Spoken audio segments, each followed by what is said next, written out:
عدم التوفيق في بعض جوانب حياتك ملوش علاقة أبدا بصلاحك أو رضا ربنا عنك.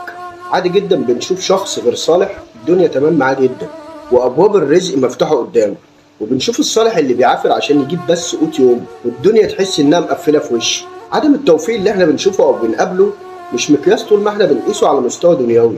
اللي احنا بنشوفه عدم توفيق ممكن يكون تدبير من ربنا، ممكن الباب اللي مقفول ده يكون فيه شر ليك، ويمكن ليك باب تاني غيره، ويمكن أصلا الباب ده مش رزقك وليك رزق في حاجة تانية.